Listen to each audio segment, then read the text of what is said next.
yang sibuk bercakap soal bahasa Inggeris, matematik dan sains. Bahasa Inggeris pun tak kemana, bahasa Melayu pun tak baik, bahasa Cina pun tak diajar dengan baik, matematik dan sains pun jatuh, mutu pendidikan negara kita jatuh. Ini satu hal yang cukup serius. Sebab itu anak-anak kita sekarang tak dapat lagi pertahankan tahap dan mutu pendidikan yang cukup cemerlang. Saudara-saudara, ini merupakan masalah besar. 50 tahun merdeka kita kena buat assessment penilaian macam dalam examination. Ini pemerintah luluskan gagal, pass or fail. This government has failed in its language and education policy.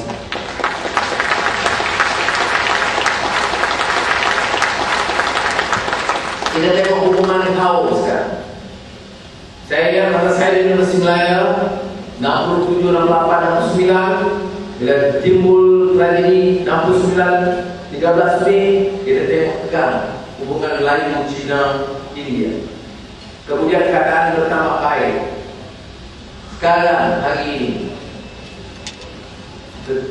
hubungan antara kaum tidak baik. Orang Cina merasakan mereka tidak mendapat jaminan keadilan. Orang lain fikir dengan semua masalah perbincangan di mahkamah dan sebagainya, termasuk melibatkan orang India, kedudukan umat Islam dan Islam itu dicabut. Dan kerajaan, Perdana Menteri, Timbalan Perdana Menteri tidak bersedia untuk tangani atau cuba selesaikan masalah ini. Coba kita fikir, masalahnya berkaitan dengan isu agama dan isu ekonomi. Sebab itu saya katakan, saya orang Islam. Malaysia telah tetapkan Islam agama persekutuan. Kita ada pindaan perkara 1211A, Mahkamah Syariah untuk orang-orang Islam.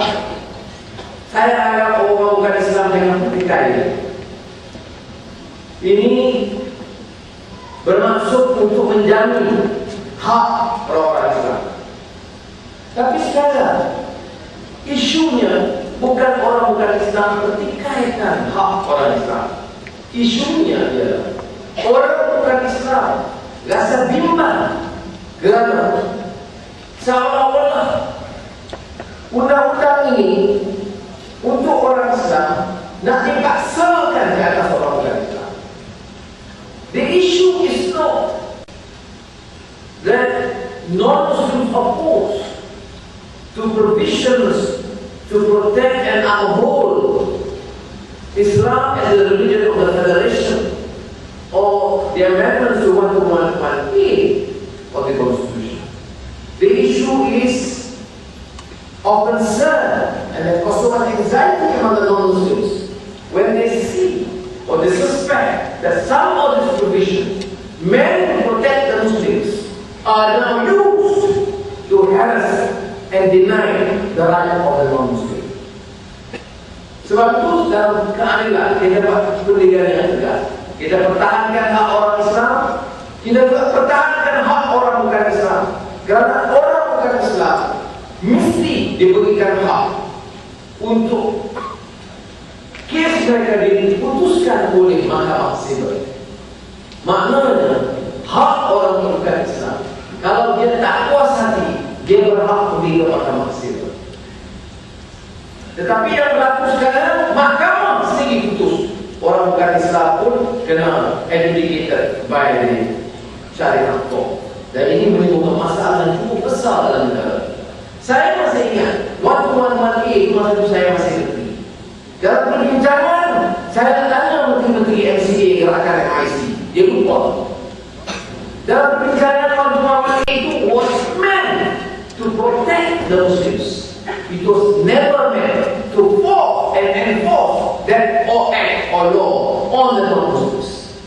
Sekarang yang berlaku orang bukan Islam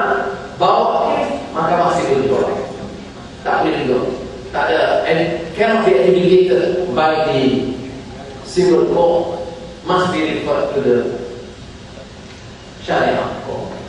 Saudara-saudara, ini sebab kerajaan dan pimpinan yang lemah. Apa susahnya bagi kamu? Ada orang Islam tak jelas, kita jelaskan. Ada orang Islam bimbang, kita jelaskan. Tidak ada maksud kita untuk memaksa. Agama Islam dalam agama syariah tak boleh paksa orang bukan Islam untuk ikut. Kalau dia kata dia tak mau ikut, kita tak boleh paksa dia ikut. Kalau tidak, negeri ini jadi kacau. Sampai mana yang akan berlaku sekarang. Sebab itu saya agak kawan-kawan tegas dalam negara. Puncanya ialah weak leadership. Pemimpin-pemimpin UMNO dia tak peduli. Orang batu alasan apa pun dia tak peduli. Dia tak peduli. Ataupun dia sibuk buat komisen, sibuk bunuh Mongolia.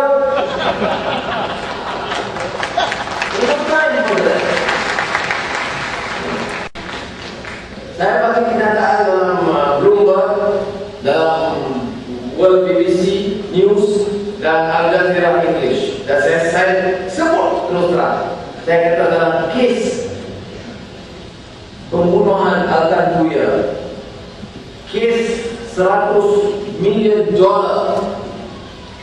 komisen membeli jet Sukhoi, $120 million, 500 juta lebih.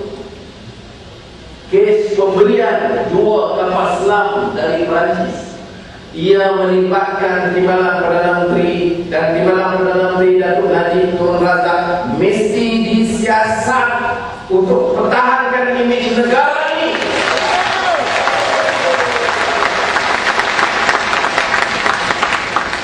Bila ditanya oleh akhbar, Datuk Najib kata, saya tak mau layan Anwar Ibrahim. Ini bukan soal Anwar.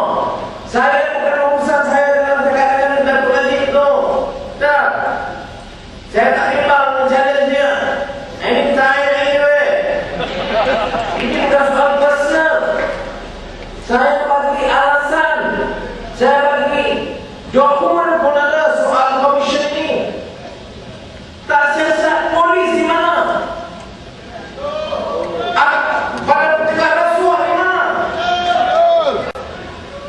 Perdana Menteri di mana? Hakim di mana? 50 tahun kita merdeka. Kita tak tengok negara seperti ini. Kes rasuah beratus juta kita diam. Kes bunuh pun kita beritahu langsung. What sort of society is it? We should be ashamed of this country if we cannot use the resources and solutions to protect the rights of our people.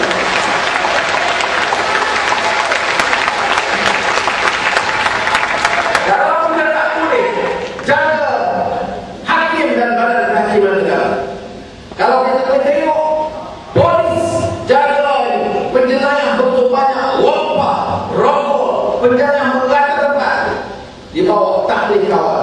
Siasat kalau orang besar tutup kes cepat, buka fail pun tak sempat buka. Kalau orang penegak rasuah, angkat orang-orang yang memang tak tegas. Kalau sekolah kita tak pertahankan standard yang baik. Saya bagi nasihat kepada kerajaan, tak payah buat sambutan kemerdekaan tahun ini. Walaupun belanja ratus juta, tahun-tahun ini dia akan bayar ratusan juta ringgit untuk sambut hari kemerdekaan 31 Ogos. Ratusan juta ringgit untuk campaign. Tapi sambut apa? Badan kehakiman roboh, badan polis tak siasat, badan penegak rasuah tak berdasar. Kita nak buat apa? Saudara-saudari dalam Malaysia, sebab kita kata kita nak ada kecil. Akhir sekali soal ekonomi.